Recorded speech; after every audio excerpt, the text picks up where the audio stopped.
Investigative journalist Sarah Carter from Circa News will join us in just a minute. Now she, along with her colleague John Solomon, they have confirmed the existence of, in fact, a FISA court warrant order granted in October of 2016, just weeks before the general election, to monitor Trump Tower in there, a computer server that was right inside there. Now, the report finds that justification for the warrant was to examine the server that appeared to be communicating with a Russian bank. Officials told Circa News that they quickly determined that nothing, quote, was nefarious happening or going on there. Now, I can tell you from my own experience, now think about this, from my communications during the campaign with the Trump campaign, most of the staffers, 99% of them, were all connected to the Trump organization. In other words, their emails. This is beyond troubling. We need answers tonight. Were Trump campaign emails ever connected to the server? If so, were they collected as raw intelligence during this surveillance operation? Now, the reason we ask this is because of what we saw happen to former National Security Advisor, Lieutenant General Michael Flynn. Remember news reports? A December call that he made to a Russian ambassador was captured by what the New York Times described as a, quote, routine wiretap of the Russian diplomat's phone. Well, U.S. intelligence agencies, they do routinely monitor foreign officials. That's their job.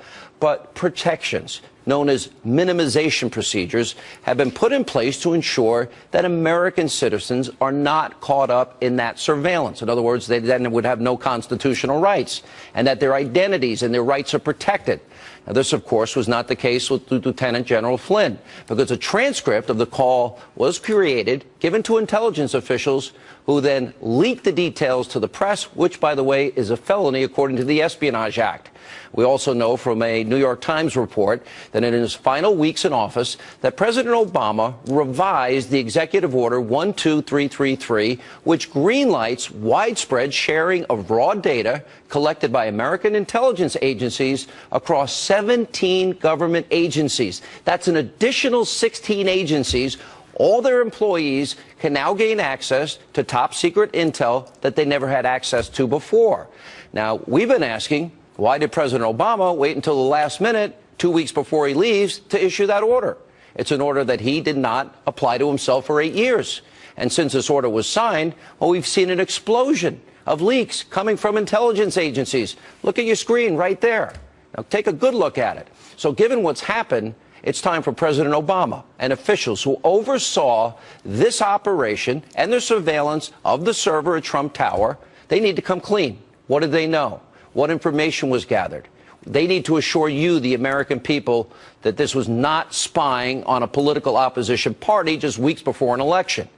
All of this raises very serious national security, ethical issues at a very high level, privacy issues we've never had before, because crimes were likely committed here. Certainly in the case of retired Lieutenant General Flynn, somebody committed a felony.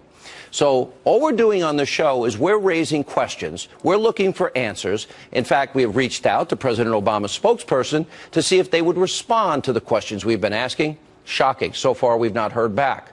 Also tonight, WikiLeaks has released thousands of documents and is making very serious allegations about CIA spying capabilities and techniques.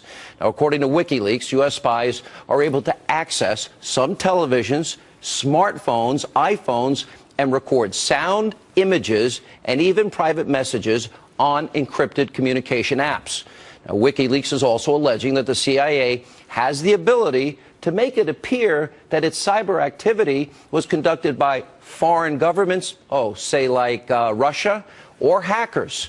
Now, the group explained further in a press release. They said, quote, the CIA's Remote Devices Branch Umbrage Group collects and maintains a substantial library of attack techniques stolen from malware produced in other states, including the Russian Federation. And with Umbrage and related projects, the CIA can not only increase its total number of attack types, but also misdirect the attribution by leaving behind these, quote, fingerprints of the groups that the attack techniques were stolen from. In other words, they can make it seem like it's the Russians and it's them. Now, the power and capabilities of American intelligence agencies are profound, and they are extensive.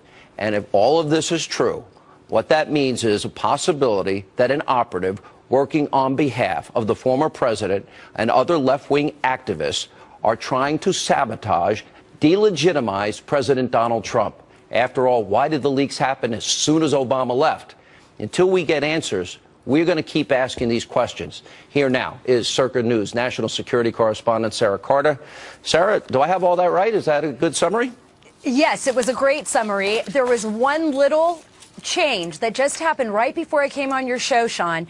And what was really interesting, John and I spoke to some very senior U.S. officials. They clarified this. They said there was a FISA warrant in October that was looking at the overall Russian hacking investigation, but that the FBI, when they monitored the server, Trump Tower, it was actually located away from Trump Tower.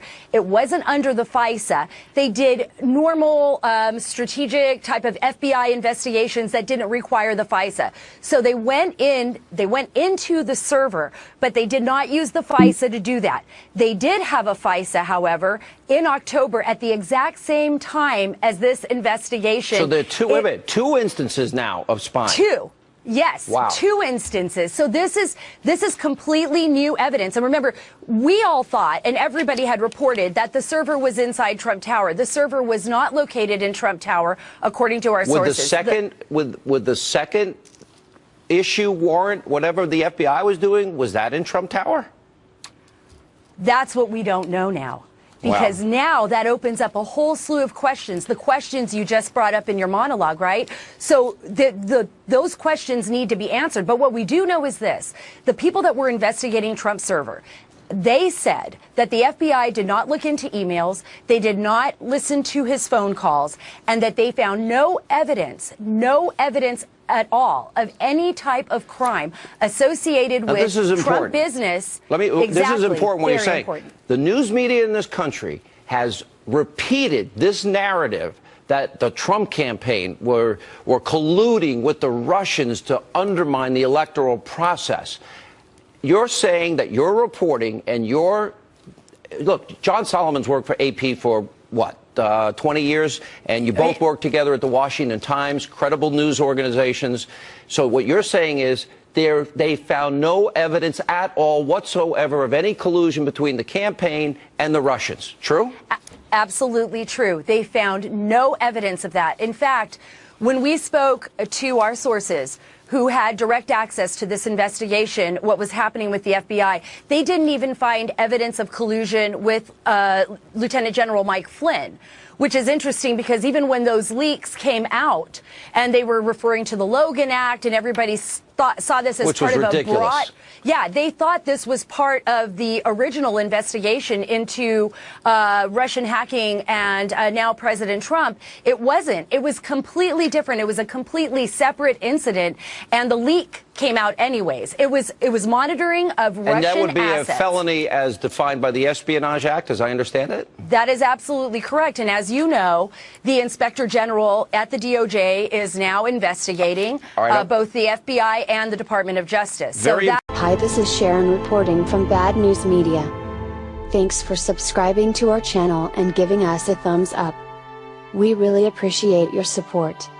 Please feel free to leave us a comment and share this video with your friends. Thank you.